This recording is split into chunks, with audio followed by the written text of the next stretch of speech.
Muchas gracias, señor decano, por la presentación, María Angélica, Tamara. Mi agradecimiento también al Centro de Estudiantes, a los organizadores de la revista Libitum, y a todos ustedes por venir esta mañana a encontrarnos, a discutir sobre algo que no siempre ocurre, y es que podemos discutir, o voy a tratar de mostrarles los problemas teóricos que existen atrás de un problema concreto, real, urgente, que nos está requiriendo que pongamos pensamiento al servicio de la acción.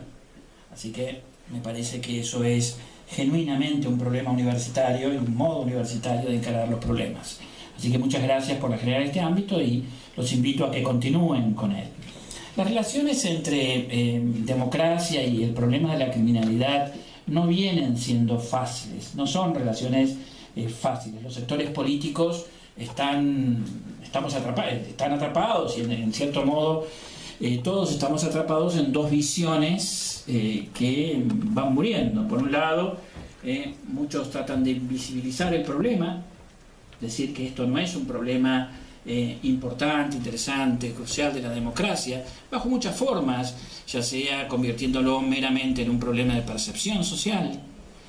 Nadie diría que un problema de percepción social no es un problema. La economía trata los problemas subjetivos como problemas centrales de la economía. No sé por qué, aun cuando llegáramos a la conclusión de que es un problema de percepción social, no dejaría de ser un gran problema, pero muchas veces se lo oculta bajo esa mirada, o si no, se lo trata de ocultar también bajo la lógica de simplemente ocuparse cuando hay una crisis. Es decir, no como una tarea constante del trabajo de las instituciones, sino cuando hay una crisis, cuando hay un reclamo social que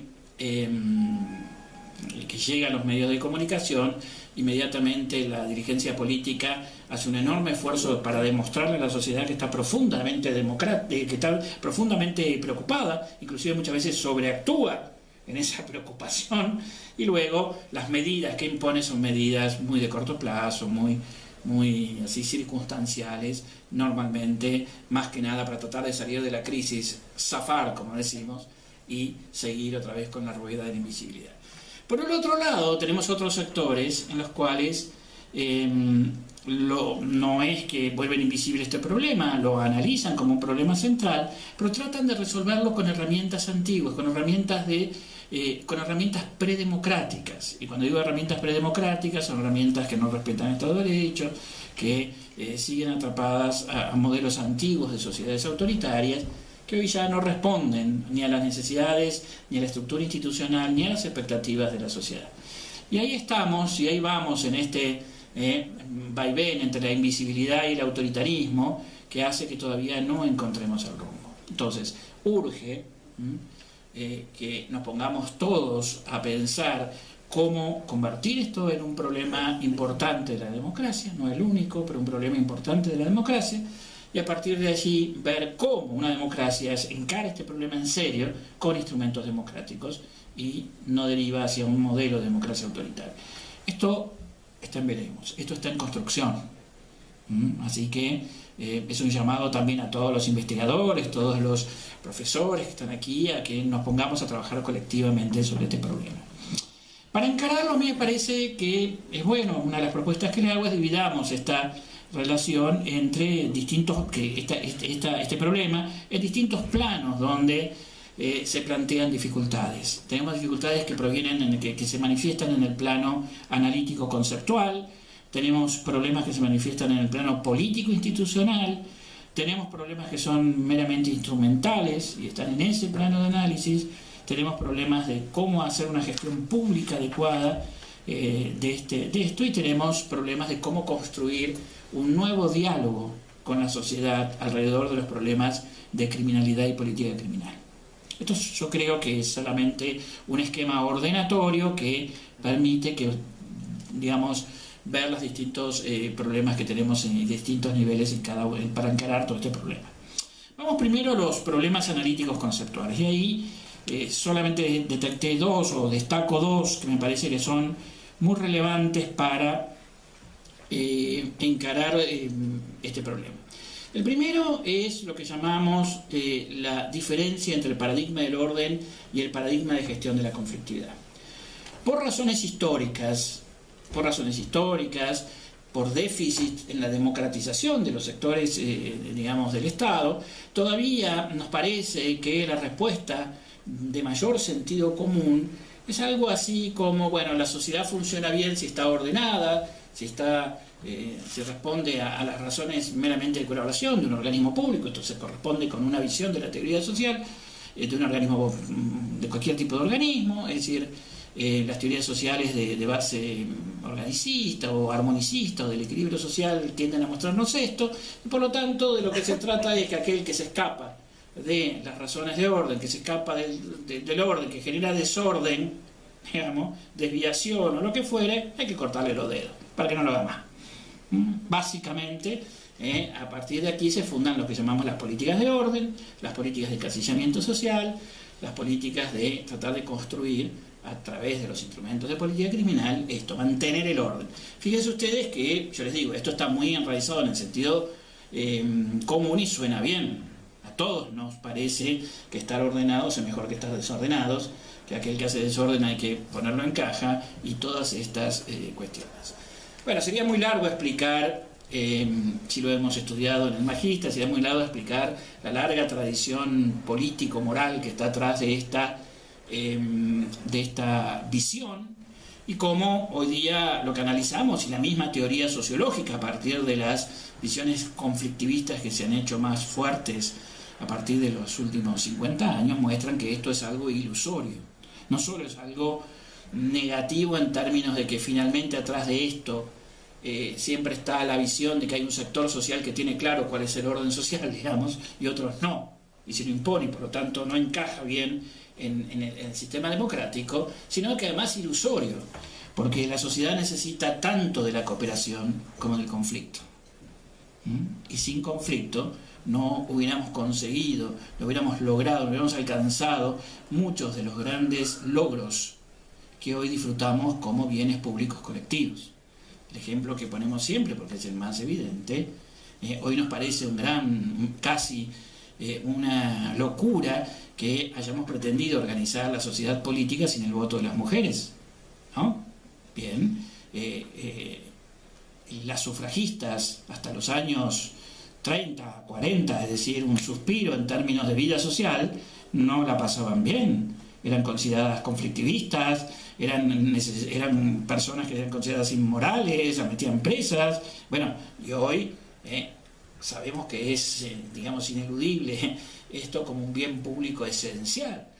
¿Cuántos derechos de los derechos humanos que hemos empezado a disfrutar en la segunda mitad del siglo XX, sobre todo, han sido el resultado de grandes peleas, de grandes situaciones, de grandes conflictos? Todo esto demuestra de un modo muy claro que la conflictividad es un elemento que tiene que estar en la sociedad. Ahora, con esto tampoco quiero caer en una visión ingenua, romántica, que lo que tenemos que decir es dejamos que la conflictividad fluya en la sociedad porque así vamos a ser mejores. No, lo que llamamos el paradigma de la gestión de la conflictividad parte de la idea de que la conflictividad es una dimensión inescindible de la vida social, que esa conflictividad cumple funciones positivas y cumple funciones negativas, y de lo que se trata es que desarrollemos un complejo sistema de gestión de la conflictividad cuyo eje fundamental es algo que está también en la memoria colectiva desde hace milenios, pero no lo ponemos en el centro de la discusión, y es que no queremos que gane el más fuerte. Nosotros que estamos acá en la Facultad de Derecho, el origen y el fundamento de la ley es ese. Toda la ley y todos los sistemas de gestión de conflictos, tal como hoy los mencionamos, tienen como un cometido fundamental que en las relaciones de conflictos nos gane el más fuerte porque es más fuerte. Y por lo tanto, una de las manifestaciones más terribles de ese abuso de poder, que es la violencia, no se instala en la sociedad como forma de gestión de los conflictos, porque nos lleva otra vez a que un grupo, el de los fuertes, imponga su orden sobre la sociedad. Esto que lo explico así muy brevemente, pero que es toda una visión del problema, tiene muchas implicancias prácticas, no es solamente un problema de discusión sobre el fundamento. cuando nosotros vemos, porque acá tenemos un enorme desafío, la democracia moderna, la democracia del siglo XXI, es una democracia de permanente ampliación de derechos, de ciudadanía y de inclusión de sectores sociales. Todos estamos de acuerdo, porque ese es el proyecto democrático, que una democracia si no es inclusiva es tramposa. Por lo tanto, estamos permanentemente incorporando sectores sociales, no solamente por la actividad económica, sino porque le concedemos derechos a los niños, a minorías, a la vida social. Y salvo que tengamos una visión muy ingenua de este proceso y le digamos, bien, tú te incorporas a la vida pública, pero quédate en ese rincón y no digas nada, lo que estamos provocando con la democracia inclusive, gracias a Dios, por suerte, es una democracia conflictiva. Por suerte, no digo por desgracia. Porque nadie, le explicaría que me diga cómo hacemos para ir ampliando los procesos de democratización e inclusión de la sociedad sin volverla conflictiva. Ahora bien, si este es un proceso que tenemos lanzado, y claramente vemos como hay una disputa por los bienes, por los disfrutes de los derechos, por la exigibilidad de los derechos instalados en la sociedad, por suerte, bueno, pero algo tenemos que hacer como contrapartida con esa democracia que necesita la conflictividad y que la provoca. Y es allí donde aparece el concepto de construcción del sistema institucional de gestión de conflictos. Y esto es importante porque nos abre los problemas de criminalidad a algo que estaba en la memoria digamos, teórica y profesional, y era que los problemas de criminalidad tenían parte de su solución en otros lados. Nos abre otra vez esa ventana, que es una ventana correcta, pero desde una perspectiva quizás mucho más pragmática. Cuando miramos nuestras sociedades desde el punto de vista de la capacidad de gestionar los conflictos, encontramos graves deficiencias. Encontramos que las relaciones entre el Estado y las organizaciones, instituciones sociales con capacidad de regular conflictos no tienen ninguna política de programación o de fortalecimiento. Encontramos que los modelos de referencia social, ya sean los establecidos a través de la ley o a través de las sentencias o a través de los grandes mensajes públicos, están totalmente distorsionados y desmadrados y sin ningún tipo de, digamos, de líneas directrices. Encontramos que todas las instancias de conciliación que tiene que tener una sociedad para evitar que se instale el conflicto, la violencia y el abuso de poder en los conflictos están extremadamente debilitadas. Encontramos que todos los mecanismos de decisión aplicados a los conflictos, como pueden ser la justicia civil, los tribunales de todo tipo que hay, no están tampoco desarrollados.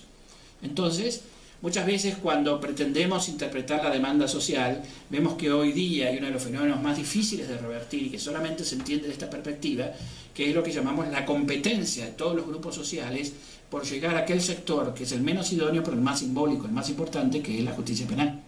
Entonces, todos los actores sociales están tratando de generar una puja por llegar a la justicia penal, y al mismo tiempo esto hace que la justicia penal, sobrecargada, digamos, con instrumentales realmente difíciles de manejar y sobre todo muy controlada por el sistema de garantías, se vuelve ineficiente. Entonces allí es donde nos mordemos la cola y dejamos a la conflictividad, que por otra parte necesitamos ampliarla para desarrollar nuestra sociedad, la dejamos sin suficiente gestión, y aquí no hay misterio. ¿Esto qué es lo que provoca? Una sociedad que fricciona, y lo que fricciona provoca fuego.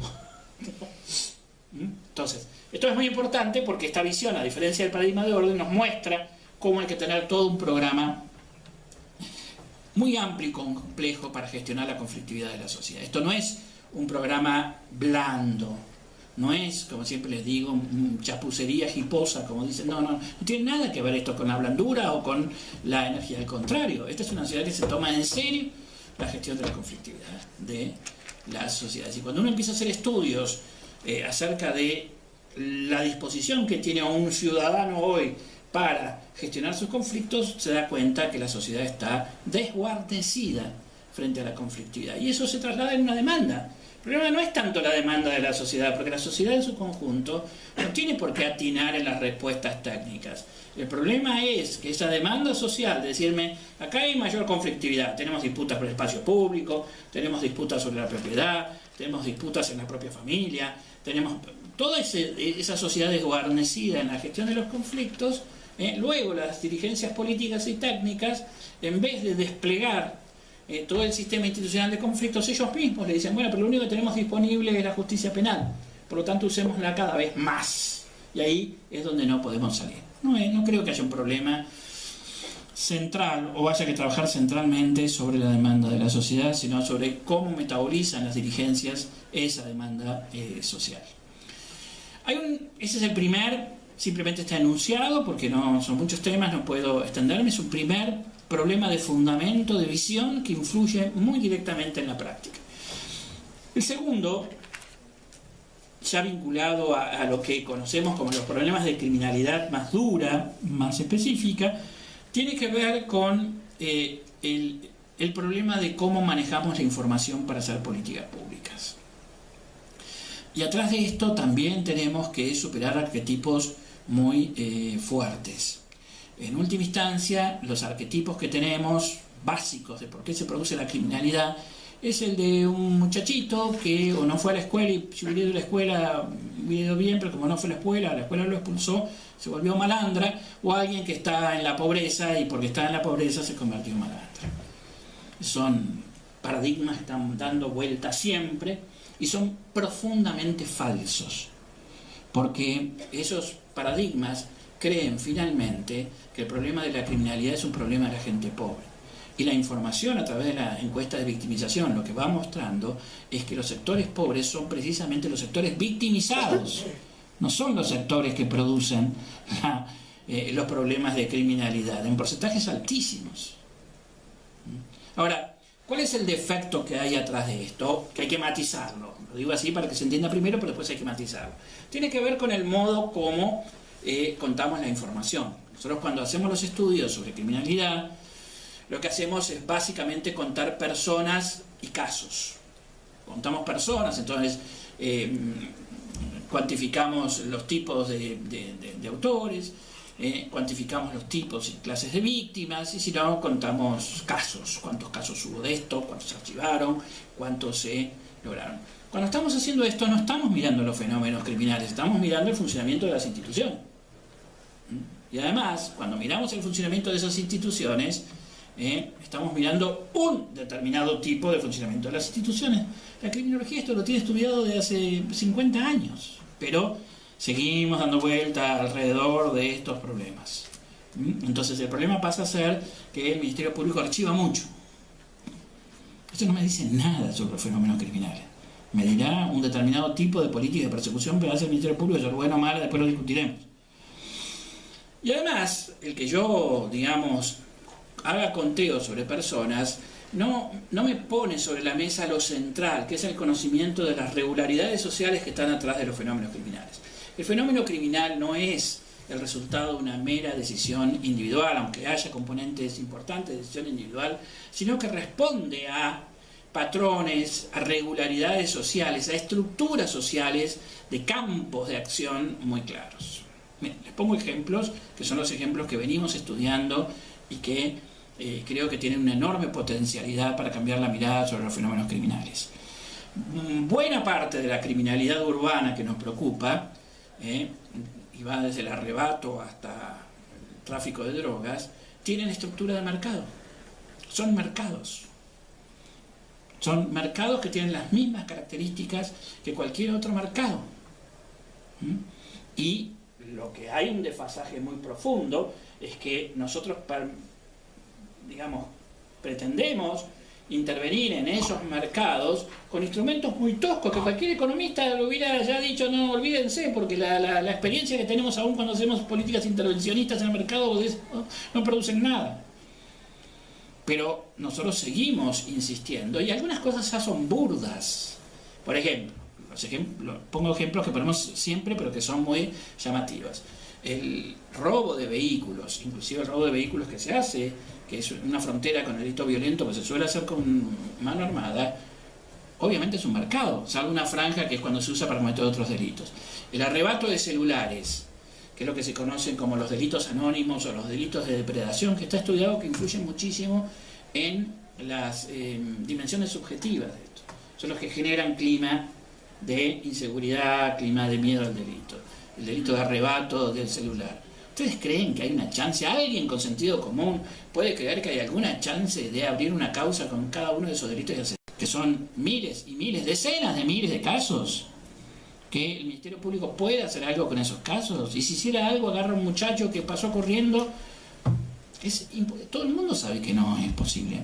En la Procuración Federal en Argentina, justamente por esto, por el gran costo de eso, se empezaron a hacer mesas de trabajo con las empresas telefónicas, diciéndole, miren, acá hay que romper el mercado del celular que se desbloquea fácil, hay que romper el mercado del celular robado, hay que hacer todo ese tipo de cosas. Y no es posible trabajar con las empresas. Dicen, no, pero si nuestro negocio está en que estos celulares sigan circulando. Y entonces, digamos, ¿cómo hacemos para resolver este problema? ¿Se dan cuenta que tenemos una visión? Además, hay un trabajo muy interesante que es leer un criminólogo nuestro, que se llama Sociología del Delincuente Amateur. Uno muestra cómo esto se ve en el mercado del robo de vehículos robados o de las autopartes, como en la medida en que uno va sacando de la calle a los ladrones más profesionales y entran los menos profesionales, aumenta la violencia. Entonces, todo esto demuestra que tenemos un tipo de información muy tosca para el desarrollo de las políticas criminales eficaces. Este no es una discusión sobre garantías, sobre los límites que igualmente tienen que existir. Estamos discutiendo, y esta es la discusión que tenemos que dar en el contexto democrático, acerca de cómo se es eficiente. Es decir, si estamos ante un hecho inédito, que cada uno de nosotros anda con un aparato nuevo, que cada vez es más caro, ahora nosotros vamos a hacer en la Argentina un plan canje para que todos tengamos todavía celulares más caros, y todos andamos en la calle hablando con ellos de disposición, digamos, ahí, ostensiblemente, algo que no ocurría hace 15 años. Posiblemente si alguien mirara el porcentaje de arrebato frente a los millones de celulares que andan en la vía pública sea bastante poco, ¿no?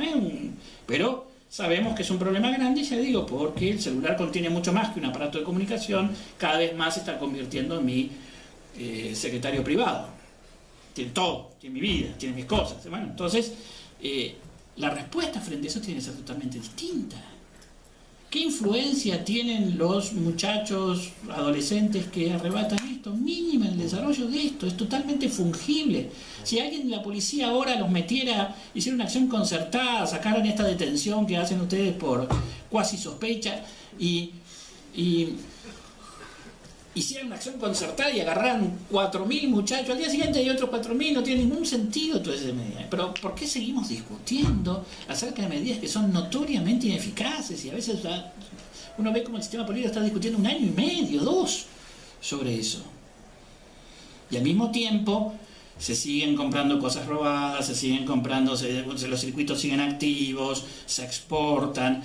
Y hay mercados que son mercados mucho más importantes, los mercados de explotación sexual, los mercados de pornografía infantil, los mercados de armas, los mercados de drogas grandes, de drogas pequeñas, de pastillas, de medicamentos ilegales, los mercados vinculados a tráficos de fauna, de flora, de objetos culturales. Hay como 20 mercados que hemos detectado que son reguladores de la criminalidad moderna. ¿Ustedes creen que yo puedo seguir sosteniendo el paradigma de que se trata de un muchacho con problemas de socialización o de pobreza y que por eso estos mercados siguen activos? No. Ya es imperdonable que se siga pensando así.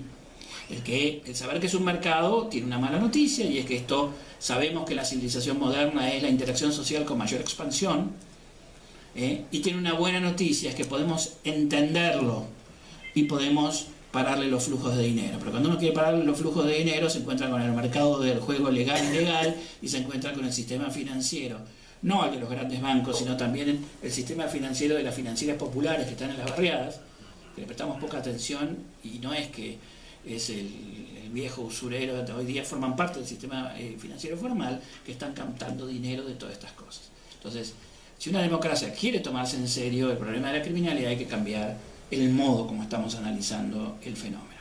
Bien, estos son 2 nada más de problemas analíticos conceptuales que hoy día tienen una influencia pública en el diseño de políticas. Vamos ahora al otro plano, y voy más rápido, digamos, al plano político e institucional.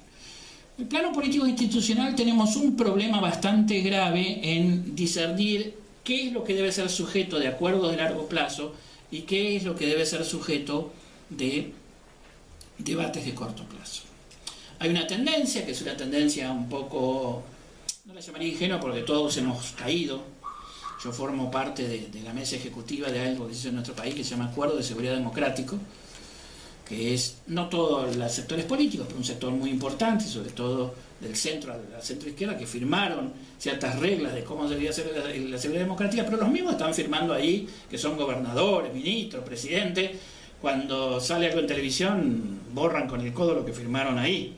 Entonces, ¿cómo construir ciertos consensos básicos que nos permitan sustentar las políticas de mediano plazo? El largo plazo en la política no existe. De mediano plazo, es decir, 10 años. Sustentar 10 años una determinada política. Nosotros tenemos la experiencia en la justicia penal que no solamente en Chile, en toda América Latina logramos sustentar políticas de mediano plazo. 10, 15 años, que es lo único que puede uno. ¿Cómo logramos, qué tipo de acuerdos políticos, qué tipo de discernimiento político tiene que haber con esto? ¿Y cuál debe ser el debate político? Que esto también hay que esclarecerlo. Acá tenemos un grave problema, porque hasta hace algunos años el debate tradicional era entre aquellos que sostenían que el problema de la criminalidad era básicamente un problema de política social. De hecho, había una frase que era famosa que decía: la mejor política criminal es la política social. Y quienes decían que no, que el problema de la criminalidad era un problema de eficacia policial. Ese debate, que fue el debate que, digamos, fue determinante hasta hace 10, 15 años, es como que se agotó. Y se agotó por los dos lados. Del lado de quienes sostenían que la mejor política criminal es la política social, se dieron cuenta que había fenómenos como esta expansión de los mercados que no tenían que ver con la política social. Hoy hay gente muy rica, muy poderosa, con mucho dinero. ¿Qué política social vas a hacer? Tienes que desarticular ese mercado. No es un problema de pobreza, que era el problema que tenía esa cosa.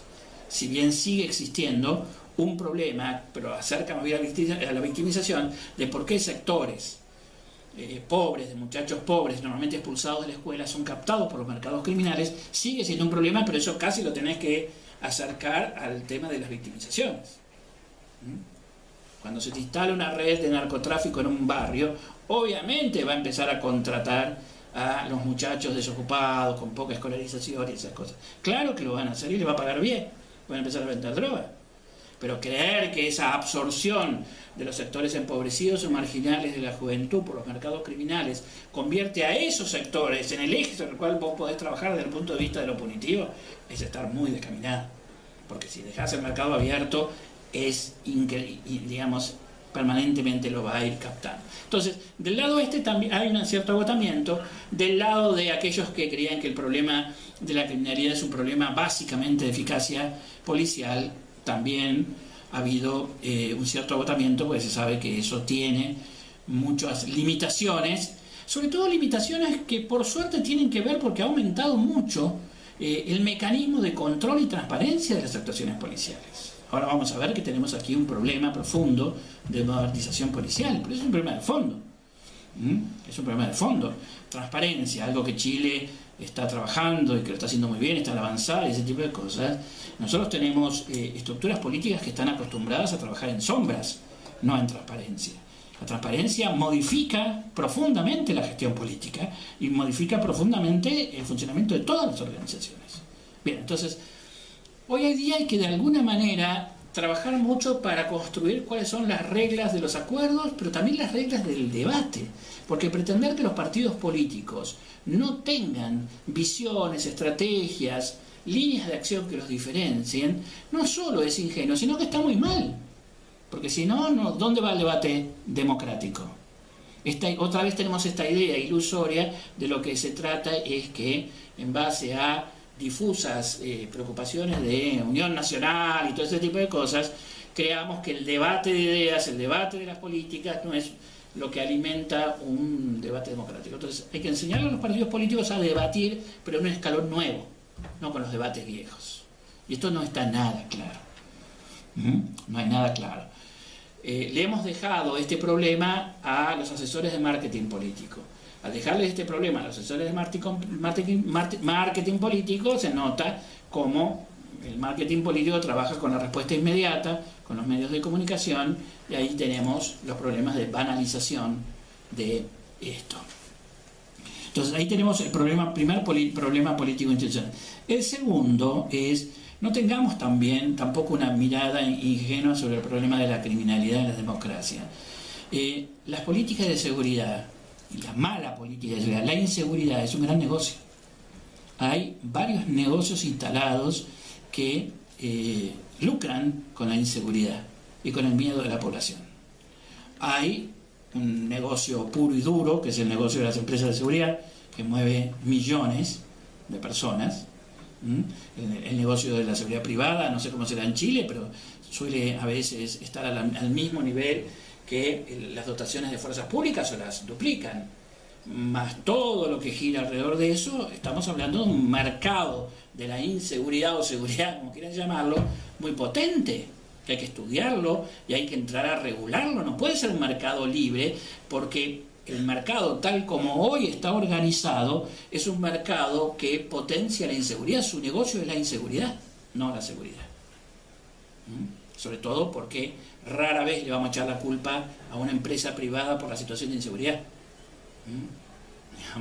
sino que siempre se lo vamos a echar la culpa a la potencia. Y estas cosas no están estudiadas. Ustedes el otro día me decían que han pasado la seguridad interna de los estados al modelo de seguridad privado, ¿no? Y que están estudiando esto porque ha generado también muchos problemas. Tenemos pocos estudios sobre el desarrollo del mercado de seguridad y su influencia en la sensación de inseguridad de la población. Hay un negocio que proviene de los medios de comunicación social. Los medios de comunicación social, acaballados en una vieja, digamos, en una larguísima tradición de apetencia por el hecho policial y el hecho criminal que viene de siglos, han convertido el eje de las noticias fundamentalmente en problemas de seguridad. Imagínense Buenos Aires, una ciudad de 16 millones de habitantes, donde tenemos canales que transmiten de noticias las 24 horas, pero no quieren invertir un peso. Entonces, que vos mandes a un movilero por la ciudad de Buenos Aires, siempre vas a encontrar 3 homicidios, 2 violaciones, es imposible no encontrar. Y vos ves que después un porcentaje altísimo de la noticia gira alrededor de la repetición de los 3 homicidios que hubo en un contexto de 16 millones de personas. Y que la única producción que hizo fue ponerle el micrófono a la víctima y a los vecinos, que todos están diciendo en el medio del dolor: esto es un escándalo, hay que cortarle la cabeza, hay que encontrarlo y matarlo. Bueno, todo esto es un negocio, no confundamos esto con lo que la sociedad piensa. Y también tenemos un tercer tipo de negocio, que es un negocio político. Es muy rentable en términos políticos construir esta relación de miedo y satisfacer el miedo y de respuesta inmediatista entre ciertos sectores políticos y la ciudadanía. El miedo, y esto está muy estudiado en la sociología de la política, ha sido uno de los grandes modos como se relaciona la dirigencia, un tipo de dirigencia política con la sociedad. Entonces, en el plano político institucional también tenemos esto. Y dentro de la dimensión del plano institucional, el tercer problema que tenemos es de lo que llamamos el gobierno de la seguridad. Recién hace muy poquito en toda América Latina han aparecido sectores específicos del Estado encargados o pretendiendo encargarse del área de la seguridad y de la criminalidad. De hecho, esto era el resultado de que en las situaciones predemocráticas o de débil democracia, la que se encargaba era básicamente la policía. Ahora, el problema está que no es que uno pasa del modelo policial de gobierno de la seguridad a el modelo cívico-político, digamos, de que un sector de la dirigencia política se haga cargo del gobierno de la seguridad de un modo sencillo y fácil. Hemos tenido el problema de que no tenemos todavía claro cuál es el modelo de gobierno de la seguridad. O tenemos ministros que pretenden actuar como la policía, o que se convierten en voceros de la misma policía. Pero esto también hay que estudiarlo. No es sencillo. Yo siempre pongo los ejemplos de la economía, porque en sus logros y en sus sombras han tenido esta experiencia. No es fácil determinar cómo interviene el Estado en la economía, para los neoliberales o para los keynesianos o para los socialistas, para cualquiera. Ninguno de ellos, ningún economista le dirá que esto es fácil. Y en la intervención de lo que es gobernar el área de seguridad también es muy complicado. Sin embargo, tenemos muy pocos estudios, muy poca formación de gente dedicada a esto. Sabemos que el gobierno de la seguridad es un gobierno, es un tipo de gobierno interinstitucional en el sentido, o interestatal, digamos, que el sector del gobierno municipal, el sector de los gobiernos intermedios, sean regionales o en nuestro caso provinciales, y el sector del gobierno nacional tienen que interactuar. En mi experiencia, de lo que veo en muchos de los países, es un problema, esta interacción es muy floja, muy débil. Y dentro de esto, personalmente creo que no vamos a estabilizar una visión distinta hasta que no pensemos profundamente las funciones que tienen los municipios a nivel local para intervenir en el gobierno de la seguridad y para enfrentar la criminalidad. El hecho de que nosotros todas las instituciones que tengamos para enfrentar la criminalidad no son municipales genera una disociación bastante importante entre las necesidades sociales y el funcionamiento de esas instituciones. Tercera dimensión, más rápido aún, instituciones, sí, ya tengo que ir terminando, instituciones, problemas instrumentales. Hay en toda América Latina, debe haber aquí un problema de modernización policial. Los países desarrollados, que son los Estados Unidos, en los últimos 30 años se caracterizan por una muy fuerte innovación en el mundo policial. Y con resultados complejos, no es que ellos fueron la policía orientada a problemas, policía comunitaria, la policía basada en evidencia, la policía de tolerancia cero. Se han hecho, ellos tienen 20.000 cuerpos policiales porque tienen un modelo descentralizado. Se han hecho muchas experiencias y recién se están recogiendo qué es lo que sirve o no y tratando de construir híbridos, pero en procesos de modernización muy fuertes. En la mayoría de nuestros países la policía tiene modelos obsoletos de funcionamiento, modelos obsoletos de patrullaje, modelos obsoletos de funcionamiento de sus comisarías, modelos obsoletos de información. Es raro, no sé cómo es acá, estoy hablando un poco aquí sin conocer la realidad de Carabineros a fondo, pero modelos donde no está claro la política de planeamiento policial y su coordinación con la política de persecución penal clara. Bueno, tenemos un problema de obsolescencia. Sí se avanzó acá en Chile, en América Latina, en los modelos de persecución penal, pero tenemos que terminar de resolver lo que llamamos reformas de tercera generación, que es donde se está tratando de trabajar sobre los efectos político-criminales de la persecución penal, y tenemos una enorme debilidad en lo que se llaman los programas de prevención social. Es decir, la palabra preventivo es una palabra confusa. La policía la utiliza, pero en realidad la policía lo que hace es disuasivo, o preventivo disuasivo, se usa esa palabra para diferenciar. Los programas de prevención social o de prevención de otro tipo, prevención de violencia, son los que van a las causas de los fenómenos, a las causas de los conflictos o a alguna de sus manifestaciones. Y uno ve los planes de prevención que hay respecto de, antes que drogas, alcohol, que sigue siendo uno de los elementos determinantes del abuso en la conflictividad, y otro tipo de prevenciones si tenemos carencias muy fuertes. Todo esto reclama, cuarta dimensión, un modelo de gestión institucional, de coordinación institucional que todavía no hemos logrado afinar. Tenemos muchísimos y graves problemas en la interoperabilidad de los datos, y en compartir la información para hacer políticas comunes. De hecho, ese era uno de los grandes ejes del plan Chile Seguro, pero no creo que nos parece que no han avanzado mucho en la fusión de datos, compartir los datos. Eso en los otros países, en el mío, es catastrófico. Nosotros tenemos 10 instancias nacionales, provinciales y municipales de producción de información sin ningún tipo de coordinación y sin ningún tipo de compatibilidad entre ellos. Ahí empezamos mal.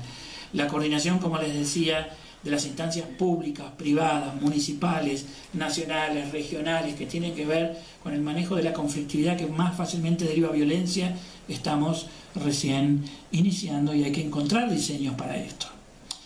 Y sobre esta base, y poniendo todo esto sobre el tapete, es donde tenemos que comenzar a construir un diálogo nuevo con la sociedad.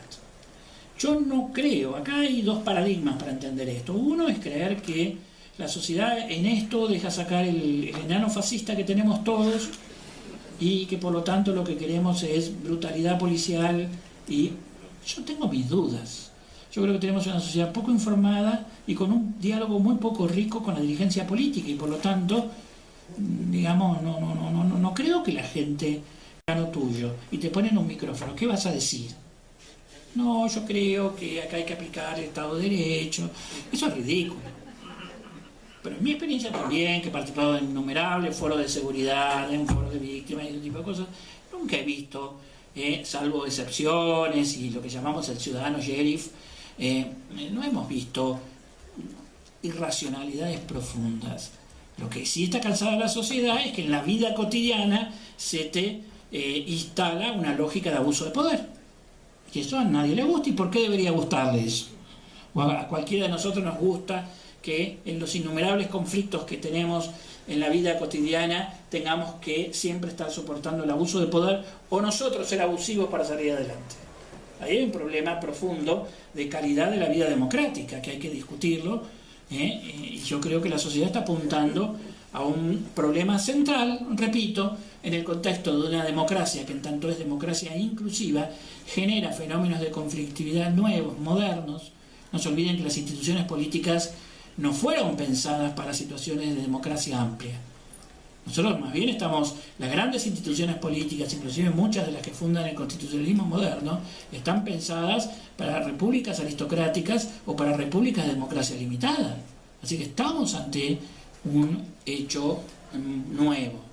Yo en eso no creo que hay lugar para ningún tipo de pesimismo, porque si hay algo que nos tiene que entusiasmar es el proyecto democrático mismo, sobre todo si las ruedas de la igualación que tiene la democracia, de la construcción de una sociedad igualitaria, entran a activarse de un modo activo, y porque además la historia del pensamiento democrático, la historia del desarrollo de la democracia recién empieza.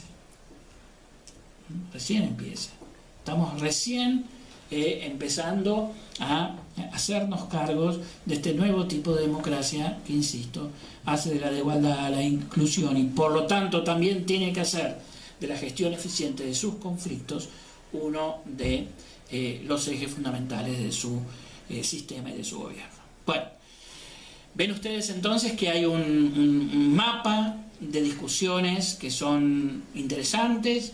Creo que en esto no hay que desesperarse. El cortoplacismo ayuda a los negocios, ayuda a las visiones superfluas. Ya el cortoplacismo tiene su historia. Si uno toma la historia del cortoplacismo en los últimos 20 años, no nos ha solucionado ningún problema. Así que hoy día uno puede interpelar a los cortoplacistas que siempre ganan el terreno de lo obvio, diciéndole, pero no, acá no hay ninguna obviedad. Lo obvio es que hay que trabajar sostenidamente con algún tipo de planeamiento, y a partir de allí, señoras y señores, muchachos, a meterse a fondo en el debate. Bueno, muchas gracias.